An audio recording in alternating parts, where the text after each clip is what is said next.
Utsource is a professional electronic component selling website with deliveries all over the world. Components include ICs, modules, RF transistors, etc. You can make order from their app as well. Plus members get 6 to 10% off plus $500 coupon bonus.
So guys, our circuit is fully complete and now it is time to connect it to a 12 volts power supply and test it. Now my power supply is on and now it is time to connect the positive wire.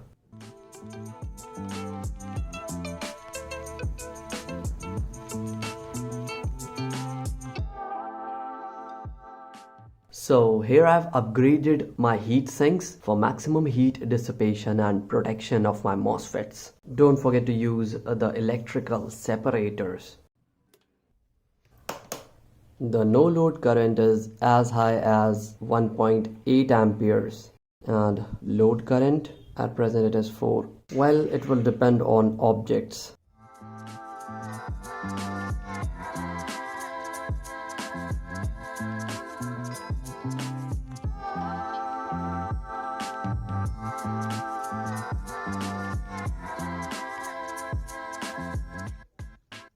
Now the power supply that I'm using is 12 volts 8 amperes. So let's turn on the switch to see the amperes here.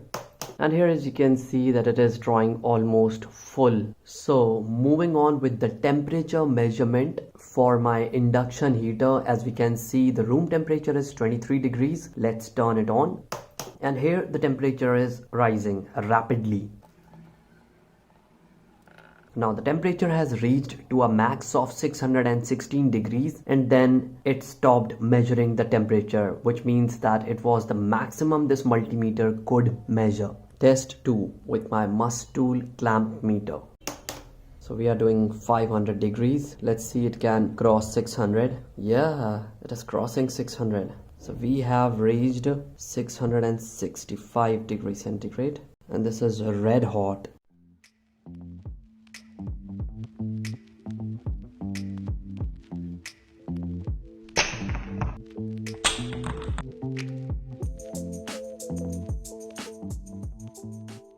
Here I've soldered these 3 jumper wires. So let's solder my new circuit to this setup.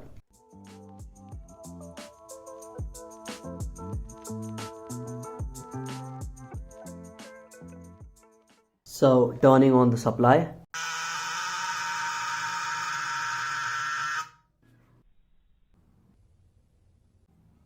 So let's do the temperature measurement of this plate. Turning on.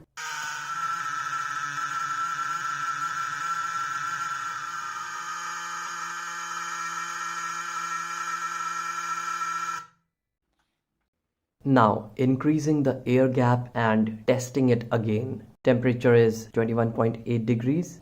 It's on. Temperature is rising. No more buzzing sound. Let's see how high we can get. So finally we have crossed 100 degrees. This is pretty good. Well, it reached around 150 degrees. And the plastic tape melted, because of which this point was no longer in contact with the plate. So anyways, I believe it should be enough for melting my solder. Let's turn it on.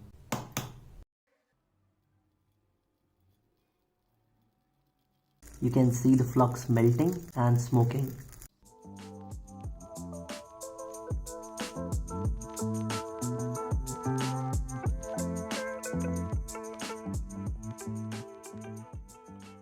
Wow, it's amazing performance. It's very hot. Turning it off.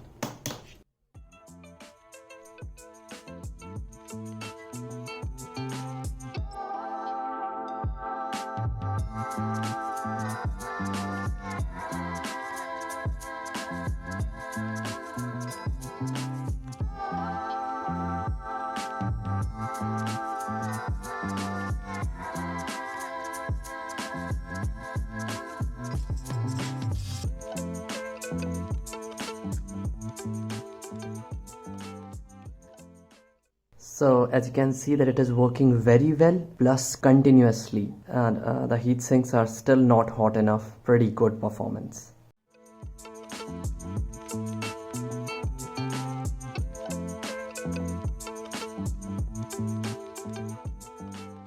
Important note. Make sure that you leave a gap between the metal plate and the ferrite core. Otherwise, for some reason, beyond 80-degree plate temperature, the switching stopped and the circuit went under short circuit condition. 2. Circuit diagram. 3. In total, I have given 12 turns to the ferrite core winding.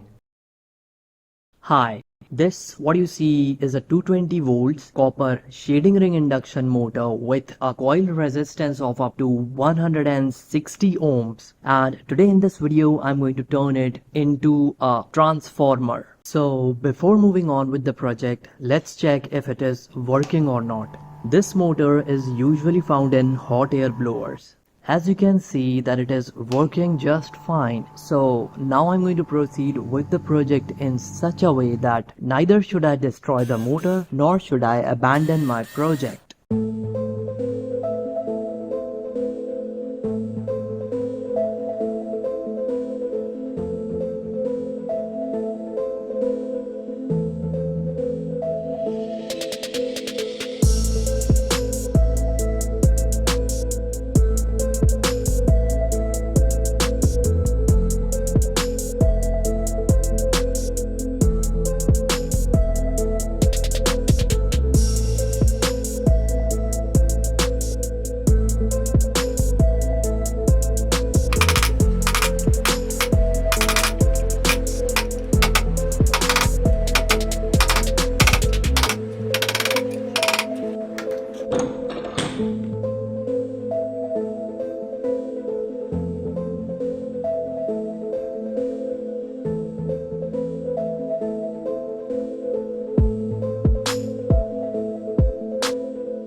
So guys, after completing all that, here I've taken a copper wire of thickness 0.4 mm and I'm going to use this wire as the secondary winding for the coil.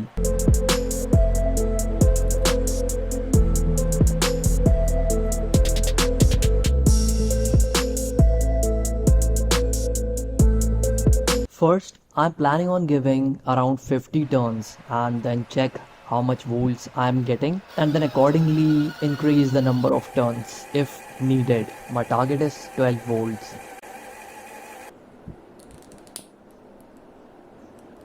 So our transformer is ready for the first test. To the main input coil, the primary coil, I have connected the 220 volts supply, and at the output I have connected the multimeter terminals. Let's turn on the switch. As you can see that the output voltage is 5.5 volts AC.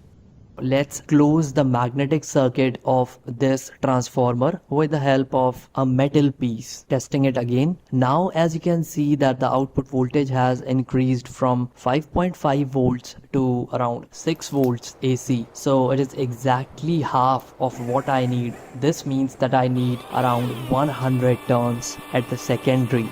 So guys, here I've completed full 100 turns for the secondary winding. Now this is a piece from a universal motor, so I'm going to use it to close the magnetic circuit. So yeah, now it looks like a transformer. Let's test it.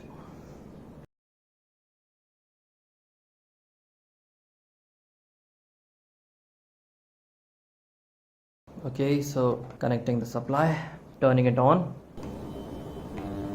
12 volts, exactly what we needed.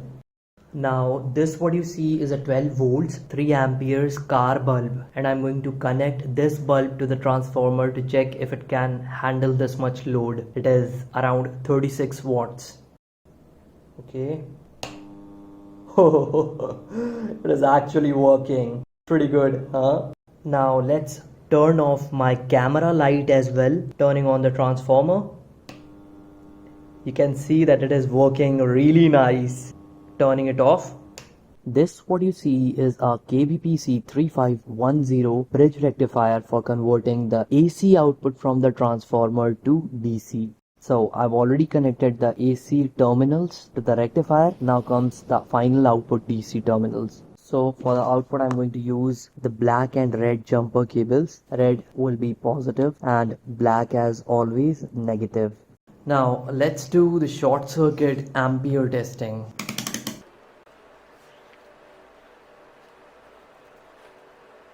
So turning it on.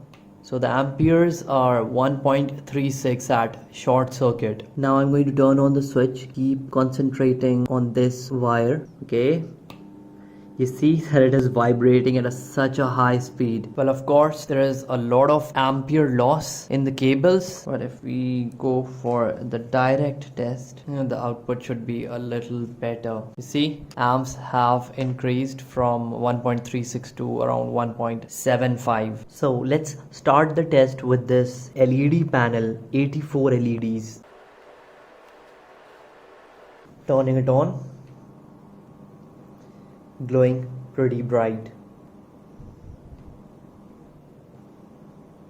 Really good. Moving on to our next appliance, which is a 40 watts 12 volts car headlamp bulb. Let's turn it on. Okay. You see, it's glowing fully bright. Okay. You see, so bright. The transformer is actually working very well, more than I expected. Now let's move on to some motor loads. This what you see is a 24 volts 16,500 rpm DC motor. So I'm going to run it at 12 volts, so the rpm is going to be around 8,000. And before that, let's check if it runs. Turning it on. Hey, you see, it's working pretty good. There's sparking in the brush and commutation. Now let's try this 50 watts photocopy machine motor. So let's connect the final wire. Okay. You see, it's working pretty good. Once again.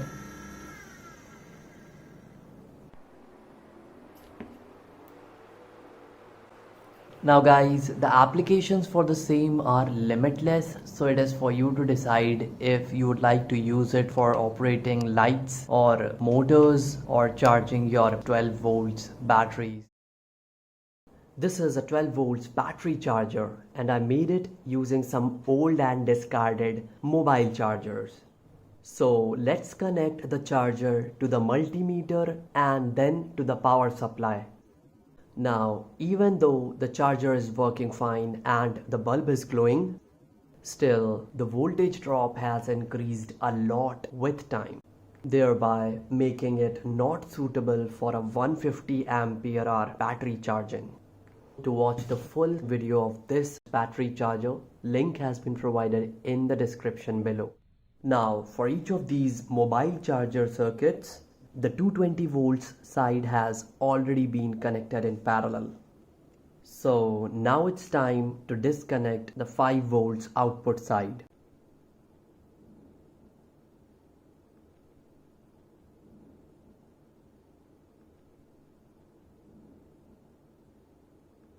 And reconnect all of them in parallel, positive to positive and negative to negative.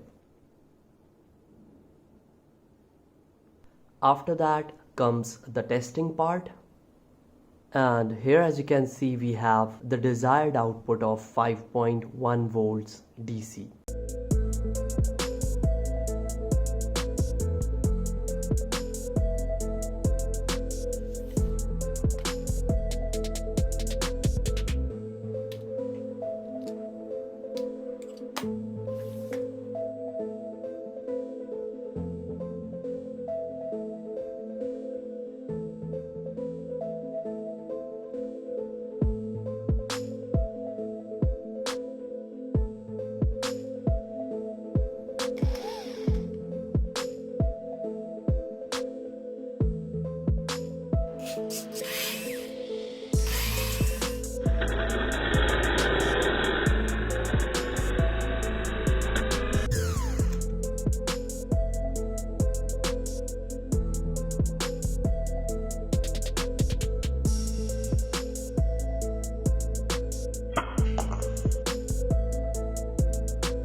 Next level.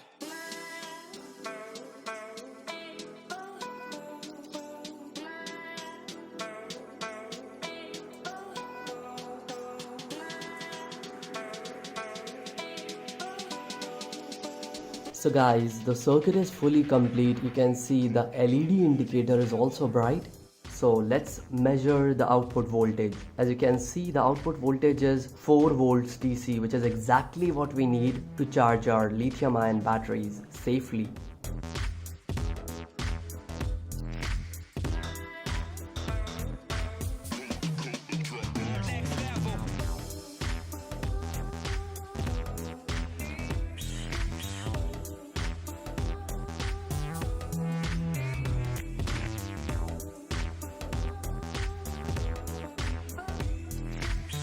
Now let's measure the maximum short circuit current. Here the current is as high as 3.5 amperes. Now guys, I have a few of these discharged lithium-ion batteries that I'm going to charge with my new charger.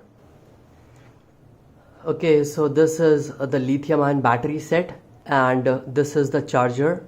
This meter is going to measure the current being fed to the lithium ion batteries, and this is going to indicate the increase in voltage of the batteries. So let's first connect this meter voltage pinouts.